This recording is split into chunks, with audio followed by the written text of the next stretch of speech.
Welcome to our webinar discussion today about the U.S. Department of Education's recent final rule on financial value transparency and gainful employment. We are delighted that you could join us today. I'm Stephanie Gold, and I lead Hogan Lovells Education sector practice, and I'm pleased to be joined by my esteemed colleagues today, Joel Buckman, who is a partner in our practice, Megan Wilson, who's a senior associate in our practice, and Erin Brosnan, who's an associate in our education practice. As I said, we're going to be talking today about the department's recent final rule. I'm going to initially provide some background on the regulation, and then Erin will dig in on the financial value transparency metrics and the methodology by which they are calculated. Megan will discuss the consequences of noncompliance with those metrics and the reporting requirements. And in the final segment, Joel will offer some practice pointers. We aim to have time for questions and answers at the end. So in that regard, to enhance your experience, especially during the Q&A component, we recommend you click on the top right-hand side of your screen and switch from gallery view to speaker view. That will make it easier to see us. And if you have any questions, please enter them into the Q&A box. And as I said, we will do our best to answer questions during the last 10 minutes. But if we do run out of time and your question is not anonymous, we can follow up with you afterwards. We are recording this session, and so a link will be sent via email to all participants in the next few days. So let's get started with a quick look at the history of the rule that we're talking about today. So the gainful employment term, and we can go to the next slide. The term gainful employment is based on a provision that was added to the Higher Education Act during the 1992 Higher Education Act reauthorization. So it's been around for a long time. And the statute basically says that to participate in the Title IV programs, certain institutions and programs must prepare students for gainful employment in a recognized occupation. This was a term that was generally understood to apply to all programs at for-profit institutions and non-degree certificate programs at nonprofit and public institutions that were participating in the Title IV programs. But the idea of what it meant to prepare students for gainful employment in a recognized occupation didn't really have any specific concepts tied to it for a very long time. As a practical matter, the department didn't really enforce this requirement. There were no regulations that talked about it, and there was no clear guidance on how to determine whether or not a program prepared students for gainful employment in a recognized occupation, other than a general sense that it was something other than a pure sort of liberal arts general education type program. Then in 2009, the Obama administration proposed gainful employment rules as part of their extensive program integrity rulemaking, which many on the webinar may recall.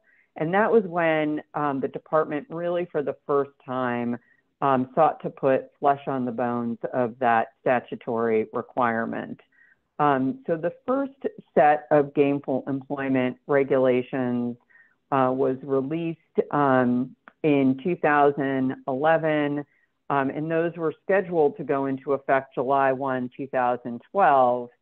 But basically 1 month after the department published the gainful employment program metrics that were part of that rulemaking, which were these measures that they had developed to determine whether or not a program led to gainful employment in a recognized occupation, the department was sued. The Association of Private Sector Colleges and Universities brought a lawsuit against the department to challenge those regulations.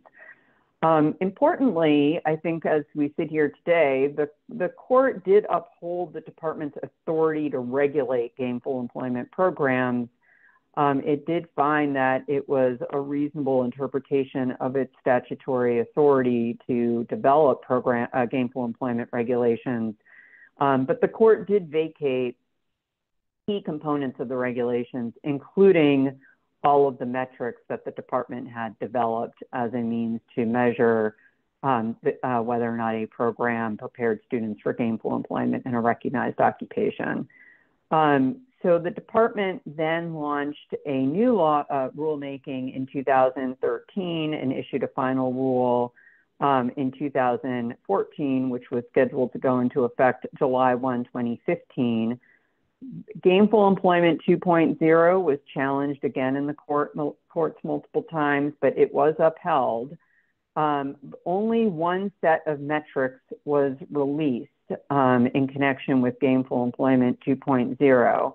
The Trump administration did not carry out the rule and rescinded it formally in 2019. So then the Biden administration initiated a negotiated rulemaking process in 2021, and that is where we are today with the final rule that was developed out of that negotiated rulemaking process that was released just a couple of weeks ago. A very important new change in this set of rules is that the gainful employment metrics are now the financial value transparency metrics, and they will be applied to all programs at Title IV participating institutions with different consequences depending on whether the program is a gainful employment program or an eligible non-gainful employment program. So this is now, I think there has historically been a perception that the gainful employment metrics and regulations are primarily applicable to for-profit institutions because all programs at for-profit institutions are gainful employment programs. But with this new set of rules, these metrics that the department has developed will have relevance to non-gainful employment programs as well. So if we go to the next slide, there are two definitions then to keep in mind here. What is a gainful employment program? And then what is an eligible non-gainful employment program? So a gainful employment program is a program that is at least one academic year, leads to a certificate or other non-degree recognized credential, and is offered by a nonprofit, public, or for-profit institution, and then any degree program offered by a for-profit institution. That's just at a very high level what is a gainful employment program. The way the department will track and classify individual programs is through a combination of the institution's 6-digit OPE ID number, the 6-digit classification of instructional program code that the institution assigns to the program or that the department determines is applicable to the program, and the credential level. So the OPE ID number is the number the department assigns to an institution that participates in the Title IV programs. All institutions have their own OPE ID number. And then the CIP code is a taxonomy of instructional program classifications and descriptions developed by the National Center for Education Statistics. That's the part of the department that does the IPEDS surveys. So it's going to be important to understand what each program's CIP code is to understand the program to which the metrics will apply. Next slide, please. An eligible non-GE program is basically any education program other than a GE program that is included in the institution's Title IV participation. And again, for purposes of defining the program, the department will look at a combination of the institution's 6-digit OPE ID number, the 6-digit CIP code, and the credential level. So any program that an institution has students receiving Title IV to pay for the tuition for that program, even if it is not a GE program, or if it is not a GE program, it will be an eligible non-GE program. And so with that, we are going to turn this to Aaron to walk us through those metrics that I've been alluding to. Thanks, Aaron. Thanks, Stephanie. So I'm over the next few slides, I'm going to walk through basically the calculation of the metrics that Ed will be using in order to calculate kind of the financial value and transparency, or FVT. And then after that, I'll pass it along to Megan to talk about some of the consequences. And so if you go to the next slide,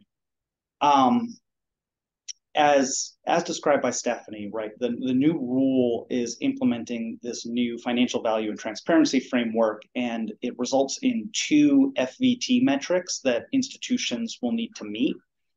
These metrics are going to be calculated for both your gainful employment and your non-gainful employment programs. One of the differences will be that for gainful employment programs, those programs will have to meet both metrics in order to maintain their Title IV eligibility. Those metrics are calculated and reported and have certain acknowledgement requirements for non-GE programs, but don't have the same eligibility impacts. And so the 2 metrics, the first of the 2 is the debt to earnings rates. And essentially, this is going to measure a program completer's debt service burden. And it does that by comparing the median annual earnings to median loan payments. Median earnings to median loan payments. And that's on either an annual basis or as compared to discretionary income. And so discretionary income in this case means income that's over 150% of the poverty guideline. And this is one of those situations where a program has to meet one of the 2 DE rates. And so the annual DE rate has to be less than or equal to 8%, or the discretionary DE rate has to be less than or equal to 20%. The second metric that programs will have to meet is an earnings premium measure. And the earnings premium, essentially, Ed will establish an earnings threshold, which is based on the median annual earnings of high school graduates aged 24 to 34, either in the state where the program is located or nationally if fewer than 50% of students in the program are from the institution's home state. And to pass the earnings premium measure, the program will have to have annual earnings that exceed the earnings threshold. And so as you'll see on the next slide, Ed will calculate these 2 FVT metrics by looking back at a historical borrower cohort. And so as a general rule, Ed's going to measure earnings 3 years post-completion, post-graduation.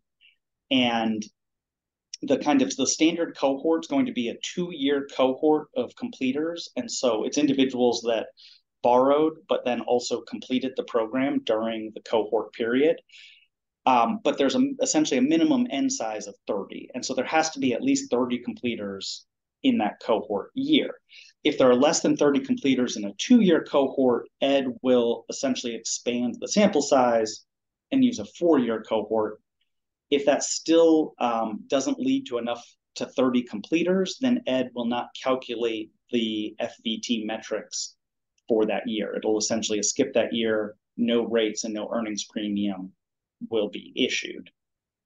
The exception to this is for certain qualifying graduate programs. Ed is going to measure earnings data 6 years post-graduation. And so currently, the list of qualifying graduate programs includes programs in medicine, osteopathy, dentistry, clinical psychology, marriage and family counseling, clinical social work, and clinical counseling.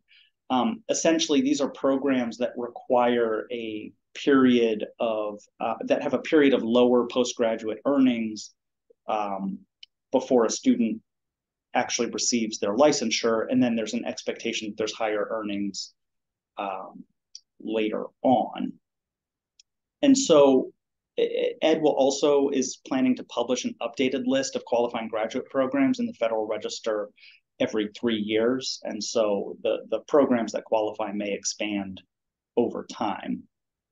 And so on the next slide, you're going to see a timeline. And this is showing essentially the first cohort that Ed expects to use in calculating the FVT metrics. And the way that the rule is set up, Ed determines the relevant cohort by essentially looking backwards in time.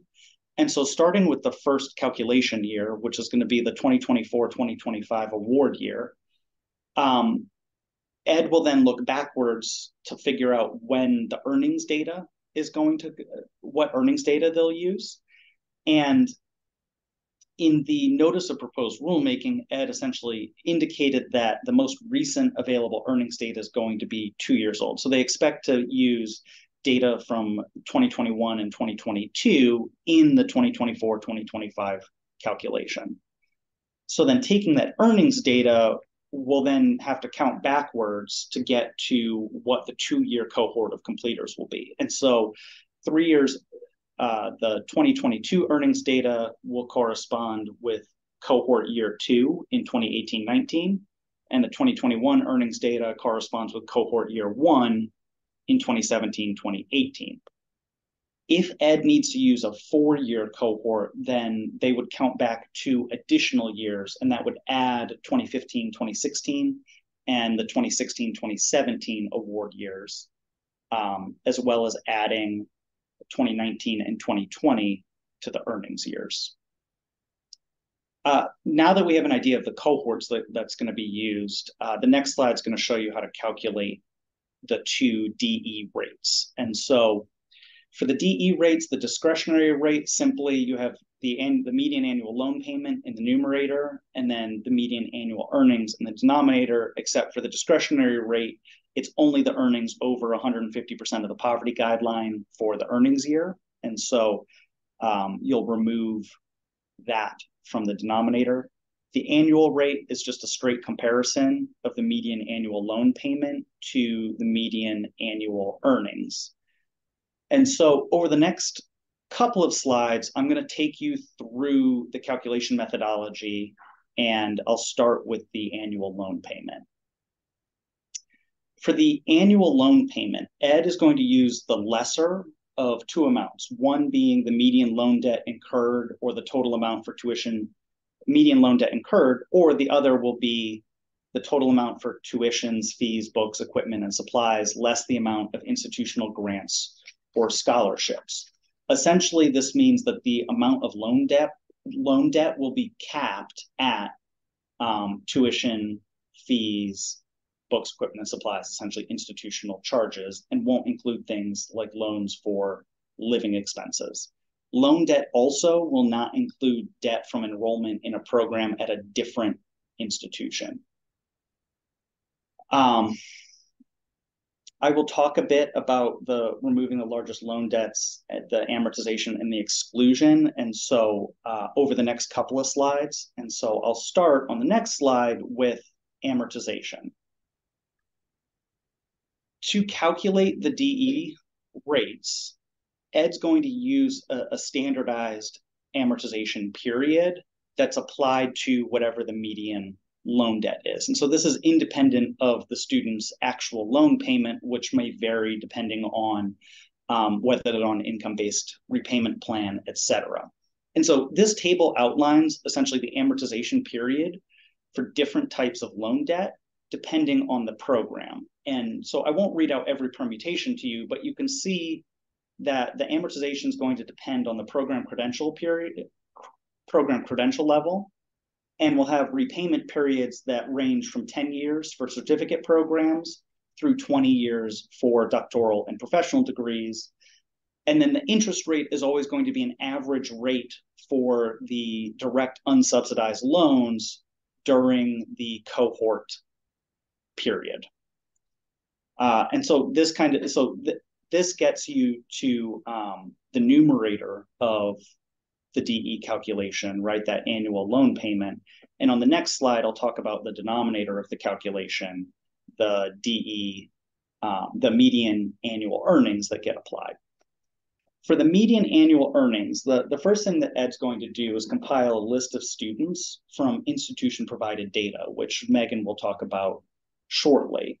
From that data reported by the institution, Ed's going to remove the excluded students, who I'll talk about shortly.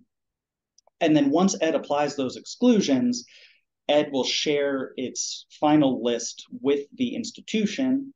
And then at that point, the institution has 60 days to correct the information on Ed's list. And so this is a chance to check that the data is still correct for those students. Then for the second step, Ed's going to obtain earnings data from the federal agency with earnings data. And this earnings data is going to be matched with the students on Ed's list that it's identified as being in the relevant cohort period. If earnings data can't be matched to the students in the cohort, then Ed is going to remove the students with the highest loan debt from the DE rate calculation. And so essentially, if 3 students are unable to be matched with their earnings data, Ed will remove the 3 largest loan debts in its calculation of the DE rates.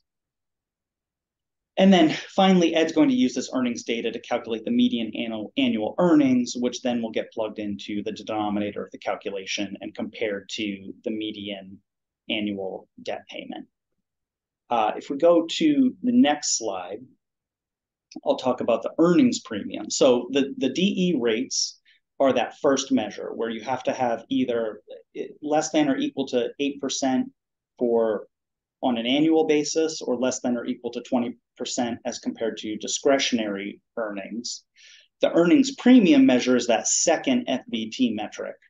And this one is somewhat simpler to calculate. And so essentially, Ed is going to establish an earnings threshold, and then the program will have to show that the median earnings from completers in that program cohort exceed that earnings threshold.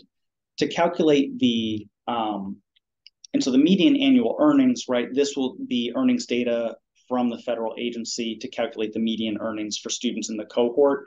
Excluded students are going to be removed the same way that it would happen for the DE rates. Then Ed's going to obtain the median annual earnings of students with a high school diploma or GED aged 25 to 34 using data from the Census Bureau, and that will be used to calculate the earnings threshold. And so the median annual earnings essentially equals the earnings threshold.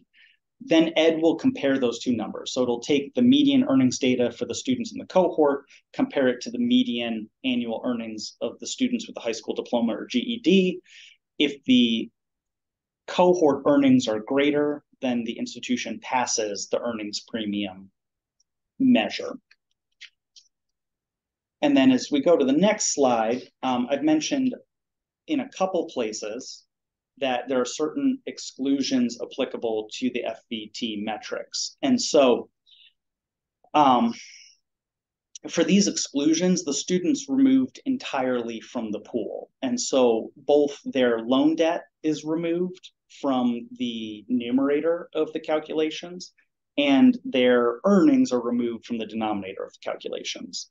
And so these includes things like loans being discharged based on disability or that are under consideration for discharge. If the student was enrolled full-time in another eligible program, essentially meaning that they're not going to have income during the period because they're pursuing higher education. If the student completed a higher credentialed undergraduate program at the same institution, in that case, that student will be used to as a part of the program, the higher credentialed program that they completed. Same thing if the student completed a higher credentialed graduate program at the same institution.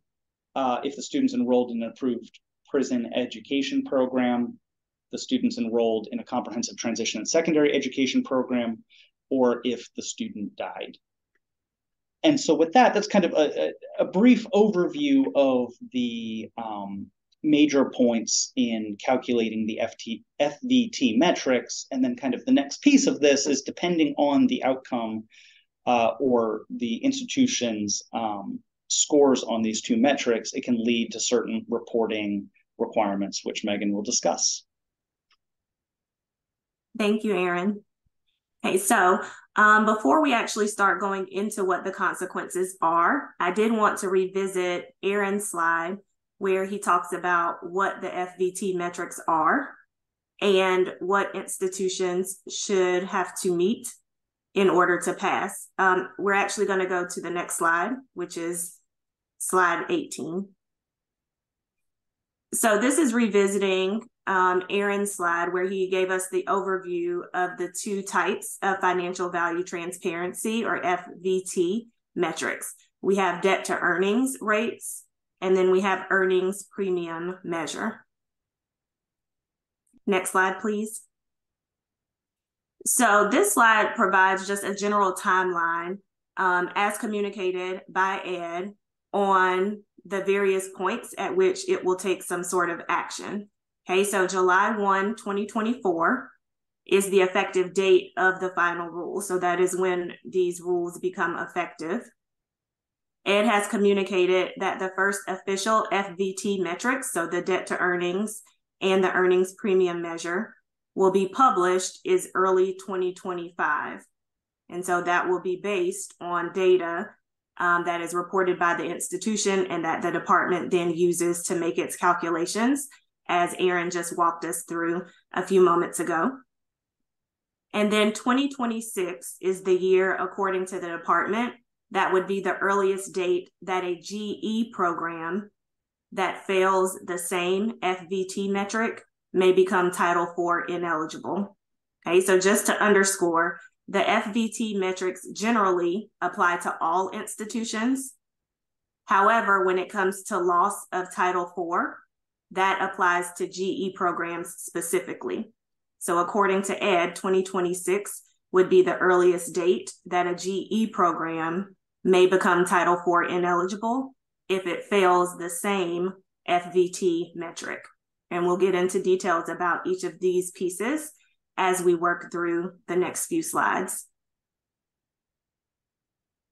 So 34 CFR 668.407 is a provision that will apply to all eligible programs other than an undergraduate degree program. And this focuses on whether a program passes or fails the debt to earnings rates. Okay, so if you have an eligible program, excluding undergrad degree programs, that has failed its debt to earnings rate, beginning July 1, 2026, you will be required to obtain a student acknowledgement. Okay, so even though the rules become effective in 2024, the student acknowledgement requirement begins in 2026. Okay. So this requirement provides that prospective students must acknowledge that they have viewed the information that is going to be housed in Ed's program information website. So kind of this is a new repository of information that Ed is creating. And more details about that will be discussed in a few moments, but it's described at 668.43D. So we have this program information website that includes various data points and information about institutions' programs. So if a program has failed the debt to earnings rate, prospective students have to go onto that program information website and acknowledge that they have viewed the information that is contained there. And so the department will provide a capability for the student to confirm that acknowledgement via the website itself.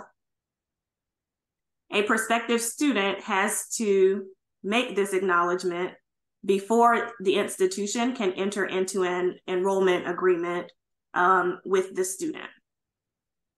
And Ed has communicated that it is going to monitor compliance with this requirement through audits, through program reviews, or through other investigations in order to confirm that institutions are doing what they're supposed to do if they have failed a debt to earnings rate. The acknowledgement is going to be required either until the program has a passing debt to earnings rate or 3 years after ED notified the institution of the failing debt to earnings rate. So whichever one is earlier, okay? And I wanna pause here to make clear that prospective student here is defined in the new rules, okay? So ED has defined prospective student as an individual who has contacted an eligible institution for the purpose of requesting information about enrolling in a program, or who has been contacted directly by the institution or by a third party on behalf of the institution about enrolling in a program. Okay, so prospective students has a particular definition for purposes of not only this, but the other requirements that we'll be going through. And also note that this applies with respect to debt to earnings rates, but not with respect to earnings premium measures. Okay, so this is something that applies to all eligible programs. So it covers all schools other than your undergraduate degree program offerings. But if we go to the next slide, there is a different set of consequences for GE programs specifically. Okay, so as you remember, GE programs are tied to Title IV eligibility.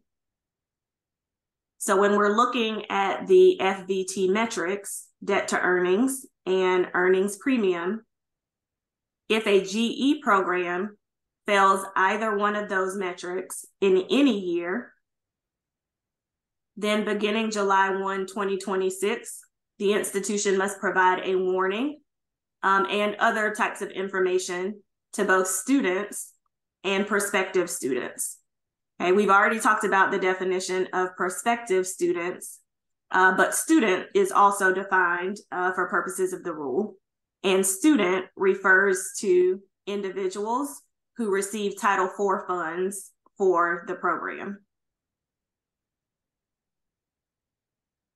Okay, so if you're failing either metric in any year, you have to provide this warning. Components of the warning are reflected in the new rules, but ED has also indicated that it's going to provide additional guidance about the warning in a coming Federal Register notice. Two other things to highlight about the warning. After the warning is provided, there is what's referred to as a 3-day cooling period. Okay, so that cooling period means that an institution may not enroll, register, or enter into a financial commitment with the prospective student for at least 3 business days after that warning is provided to the student. Okay, so that 3-day cooling period is 3 business days. The other aspect to highlight is that the institution's provision of this warning does not mitigate any future claims that the student may have with respect to a loan discharge. Okay, so this is a requirement by the rule, but it does not constitute dispositive evidence that the school can use for purposes of challenging a student claim for a loan discharge. A couple of other things that are worth sharing about the warning is that, as we mentioned, it needs to be supplied to both students and prospective students. So when it comes to students, for your enrolled students, the warning has to be provided no later than 30 days after ED has notified you of the failing metric. And the warning must be provided on its own. So it cannot be combined with other types of notifications that you may provide to the student. It has to be a standalone warning specific to the requirements that ED will outline. When it comes to prospective students, the warning has to be provided at the first contact about the program. Okay, so that is with respect to prospective students, or if there's a third party who's also in the picture, it has to be provided at the first contact that is made between the institution and this prospective student regarding the program. Moving over to the second column, if a GE program fails the same metric, so debt to earnings or earnings premium, for 2 out of 3 years, then that renders the program ineligible for Title IV for a 3-year period.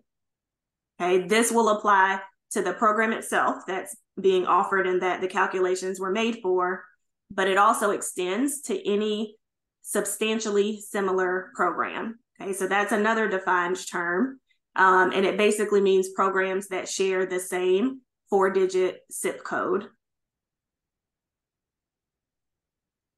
This consequence will also apply even if the institution decides that they just want to discontinue the program instead of waiting for ED to make the determination of a failing metric. The same outcome will still apply. Okay, so even though you may choose to voluntarily discontinue it, that 3-year waiting period would still apply, even if ED did not formally make the calculation and determination that you failed a metric.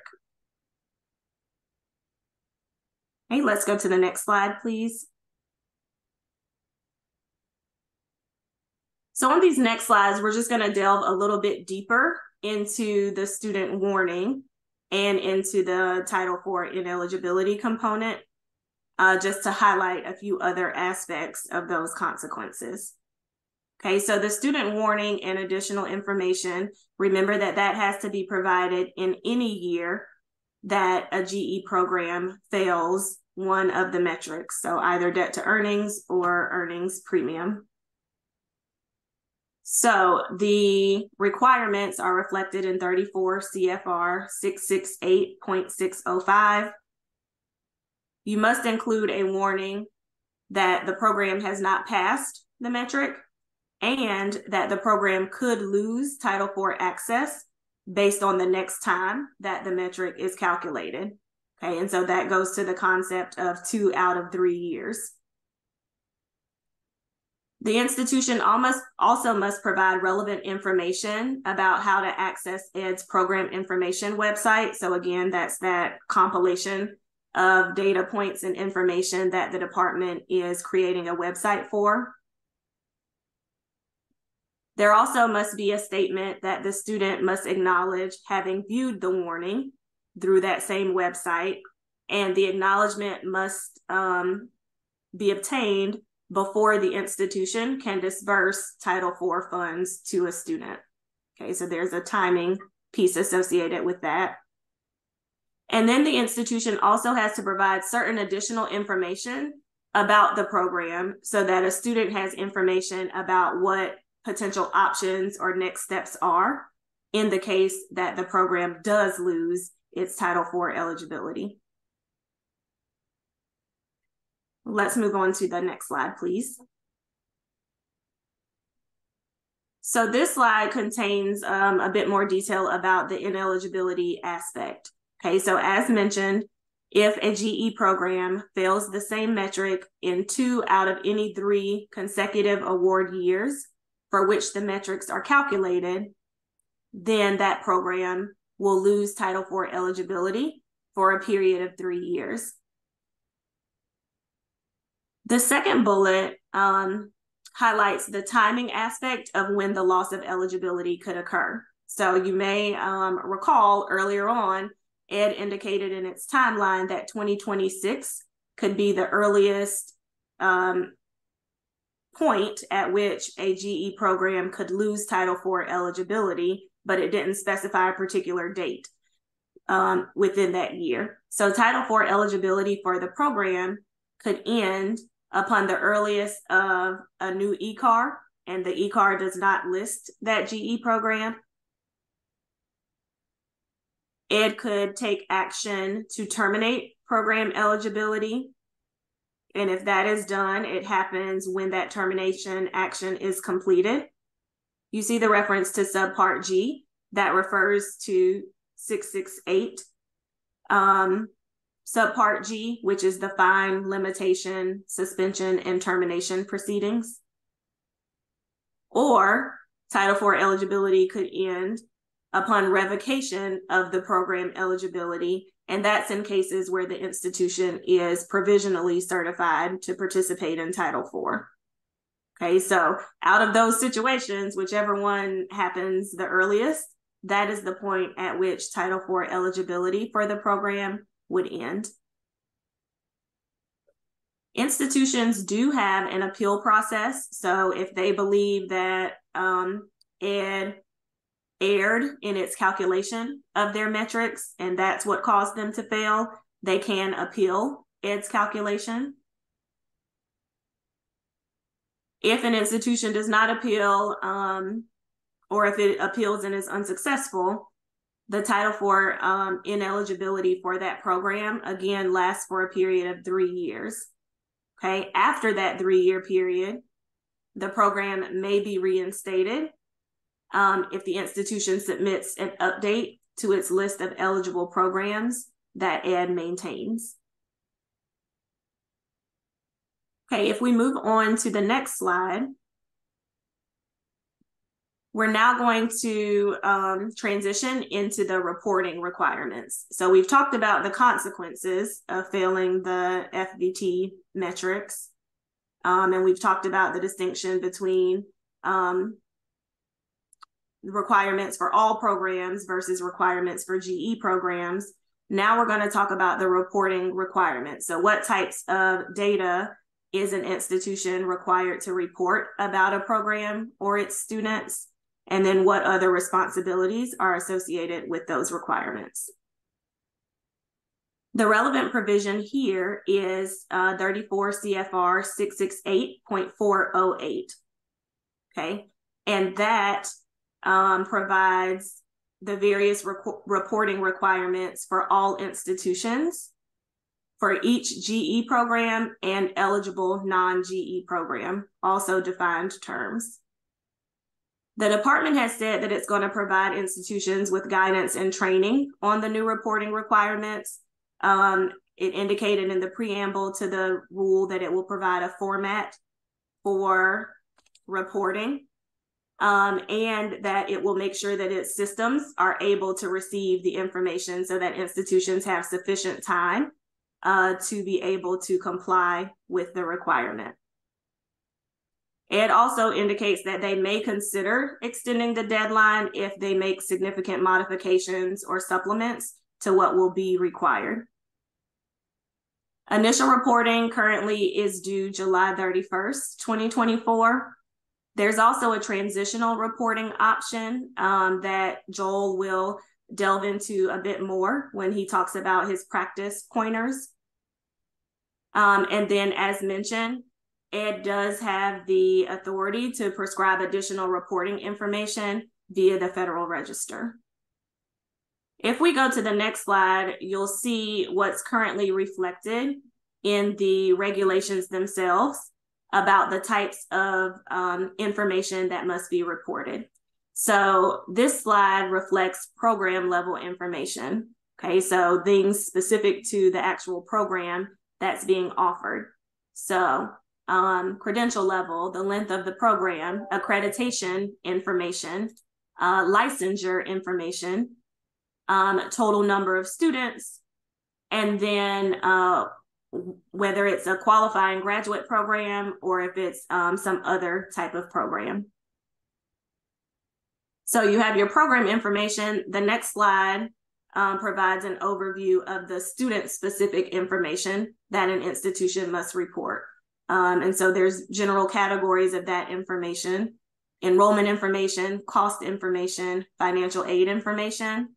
All of these items are reflected in the regulations, but ED has indicated that it may supplement that list and provide additional guidance on its expectations via Federal Register. Okay, next slide, please. And this is information about the program information website. So I've referred to it throughout the past few slides that we've talked about.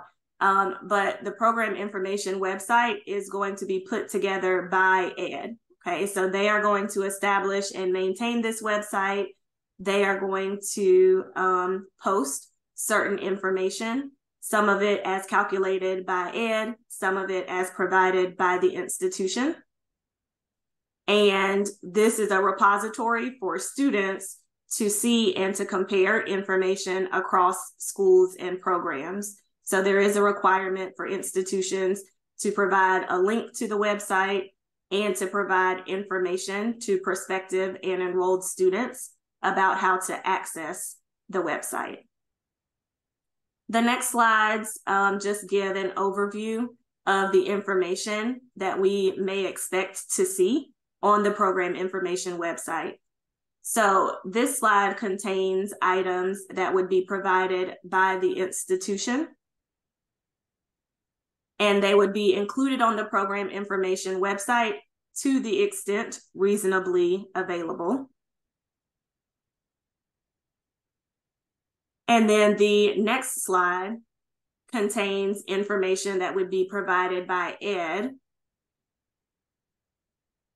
because ED is the entity that has calculated the information. And these data points would also be included on the program information website to the extent reasonably available. Okay, and with that, we're now going to transition to our practice pointers. So now that we see how complex this rule is, what all the timelines are that are associated with it, where do we go from here? And I will pass the baton to Joel to walk us through that. Thanks very much, Megan, for all that excellent information. And thanks to all of you for joining us. If we could go to the next slide, please.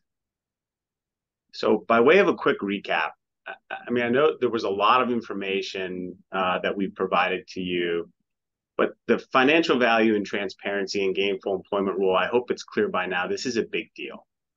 It's much broader in scope than prior versions of the gainful employment rule or metrics.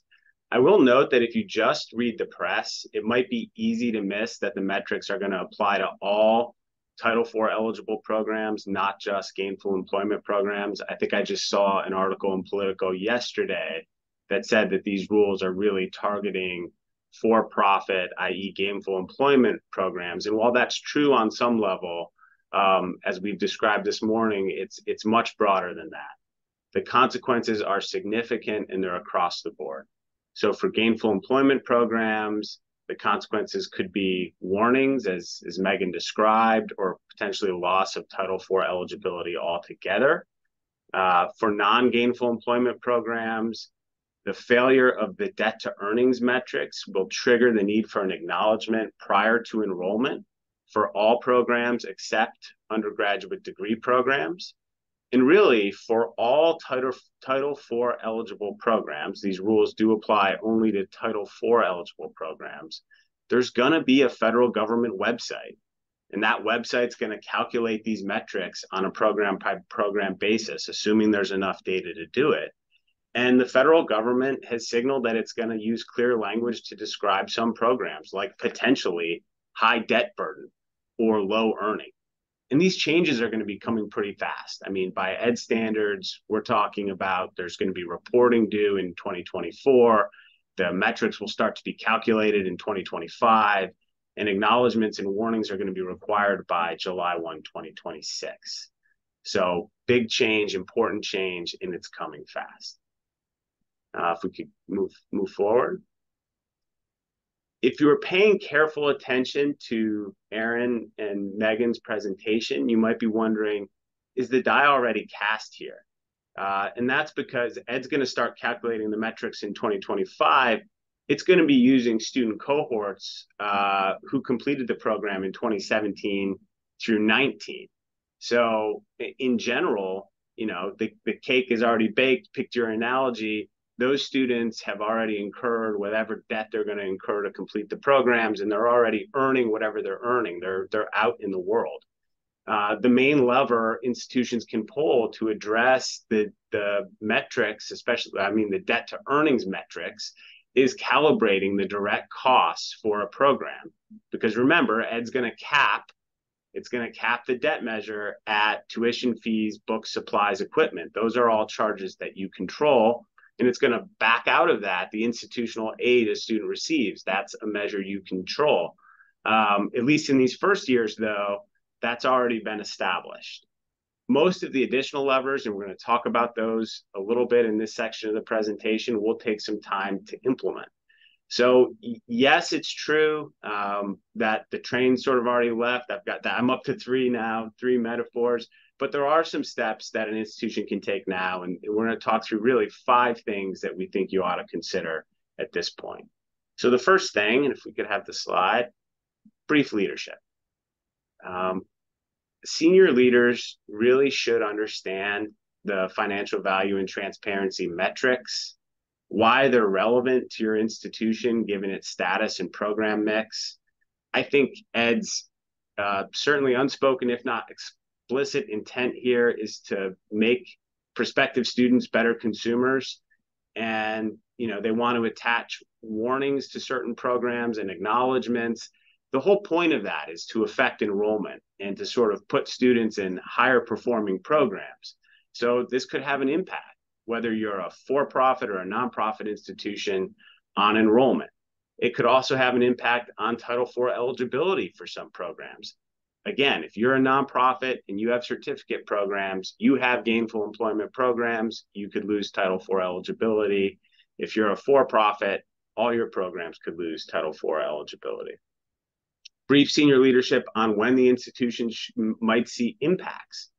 The required acknowledgments for non-GE programs and warnings will start July 1, 2026. Potential loss of program eligibility for GE programs is 2026. And then how your institution might seek to manage the financial value transparency rules going forward. Now, if I'm a betting man, many of you are thinking, Joel, if we sit down and we brief leadership, the first question we're going to get is, how are we going to fare under these new metrics? How will our programs fare if we were to have Ed's website today? And if I could have the next slide, please. And you might be asking, Joel, has the department calculated the FVT metrics as they have been promulgated in the Federal Register? Is there some place we can go look to see how we would fare? And the answer to that question is actually no. The department has not calculated the FVT metrics using the precise formula, calculation, and data that the regulations call for. What it has done is it has approximated, for purposes of the rulemaking, FVT metrics using what it calls 2022 program performance data. And there are important differences in the methodology between this data set and the final metrics that the department promulgated. The department says it's a pretty good proxy. There are big gaps, though, and we can talk about that further. But you should know this data exists. It's available on a macro level and on an institutional level. On a macro level, just to kind of try to highlight some of the key takeaways, they're on the slide. I'm not going to read it to you. For non-GE programs, 1.2 and 1.5% of the programs Ed estimates would fail. At the undergrad level, associate degree programs most often fail. At the grad level, it's usually professional programs in theology, law, and healthcare. Again, this is based on the 2022 PPD data. And for gainful programs, gainful employment, about 5% of all GE programs Ed estimates will fail. If we could move to the next slide. Now, I mentioned this data, the PPD data, is available at the institutional level. So if you click this link from the slides, you should be able to filter to your institution and see where the department, using the PPD data, calculated rates for your particular programs. I've got the caveats here. I'm mindful of the time. I know we're going long, so I'm not going to get into that now. We could talk further about it. But there are caveats, and you will see that the department doesn't calculate a rate for every program. probably the best thing to do is to sit down, look at the data you have about the earnings of your graduates, look at the PPD data on your institution with institutional research and others, and make your best estimate of impact. Okay? Point 3, next slide. That institutional reporting that Megan mentioned in 668.408, that's going to be due pretty soon. That's due July 31, 2024. And it is complicated enough that it really would probably be worth assessing your ability to retrieve that information and provide it now or very soon. This is going to be across all your programs. We're talking all your Title IV eligible programs. We're talking multiple years of data and individual student level data. There's another decision to make, which is in connection with this July 31, 2024 reporting. For the first 6 years, you have a choice in how far back to report. If we could have the slide. You can report from the 2nd through the 7th award year, or for only the 2 most recently completed award years. So basically, on a transitional basis, you could choose to report only for the 2 most recent years. So if you made changes that would reduce a student's debt in the 2 most recent years, say, you could report those, although Ed will calculate rates using the earnings from the cohort that graduated before. So there's a decision point to make about whether to do transitional or consistent with the general rule in terms of your reporting. Next slide. Okay. Gainful Employment Management and Interim Certification. So this is point 4. It's a good time to take a look at your eligibility and certification approval report to make sure that your gainful employment programs are listed there. They're accurate and complete. It's also a good time to assess your ability to supply an interim certification about gainful employment program eligibility. In a nutshell, you have to confirm that it is included within your accreditation, but we've got the citation there and you can take a closer look. And point 5, the final thing to start to think about is longer term strategies in terms of how to deal with FBT. Your goal really, you want to have graduates with high earnings and low debt. How can you boost earnings? You can look at your program development and modifications to existing programs. You could review admissions requirements for programs, consider providing additional career services and wraparound supports. That's actually might be part of a rulemaking that's coming down the pike, and we will probably be doing another webinar. You also would think about ways to limit debt. And finally, there's program portfolio management. So you might consider whether, given this new department website, whether it makes sense to eliminate some underperforming programs preemptively. And we are over time, but those are our 5 strategies. And I see some questions have come in here while we've been rolling. So back to you, Stephanie. Yeah, thank you, Joel. That was great. And I think everyone can turn their cameras on and we'll just try to quickly address some of these questions. I know we're running long, but I think we can probably address these. Megan, there was a question about undergraduate degree programs and to clarify whether there's that exclusion for undergraduate degree programs in terms of the acknowledgement. Does the institution still need to report them? These are, just to be clear, I would view this question as capturing non-GE programs that are otherwise Title IV programs. Oh, you're muted.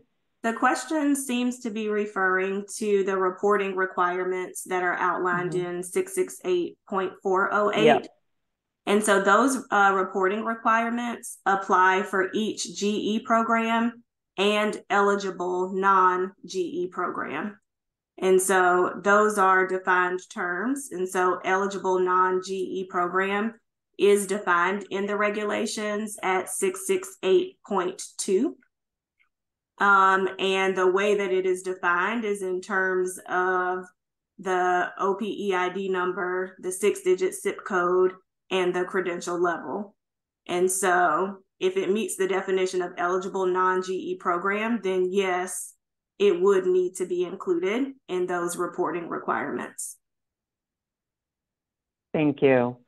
There was also a question about elaborating on the definition of a gainful employment program and a non-gainful employment program, and whether the two categories reach all Title IV eligible programs, and if there are any rules that pick up non-degree or certificate offerings that do not offer federal loans. So this really does apply to the programs that are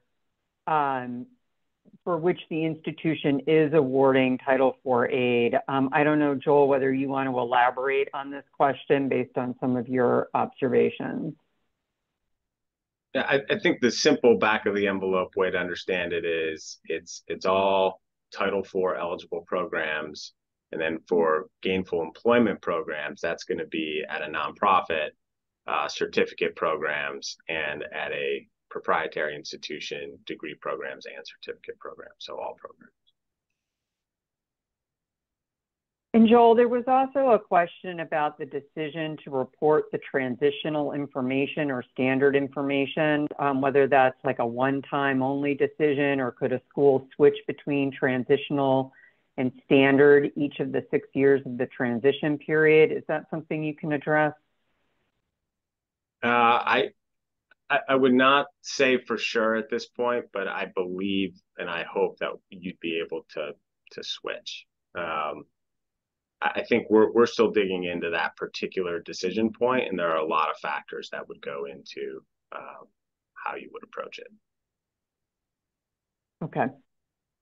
And the last question, which if everyone can just bear with us, I think we could answer this. I think it's in your area, Megan, related to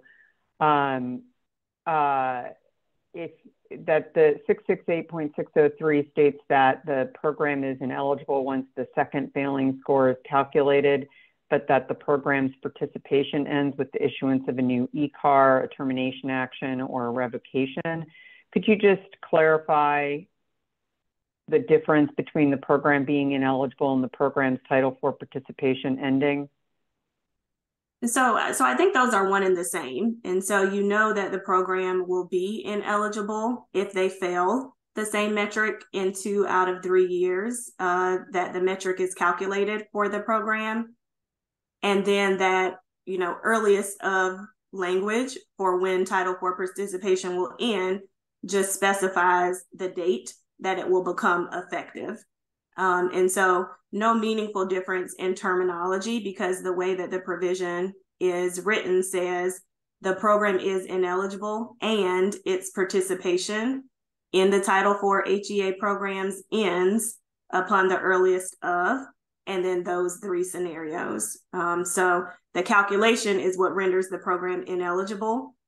And then those 3 situations will tell you the exact date upon which the ineligibility becomes effective. Okay, thank you very much. And I think that got us through all the questions. And I also want to let folks know that we will circulate the slides. There was a question about that, and we will make those available to you all. I want to thank you all for joining us today. It was really terrific for you to be with us, and hopefully found this useful. I know it's, I think, these rules are definitely reflecting the federal government's interest both in loan debt and in consumer protection.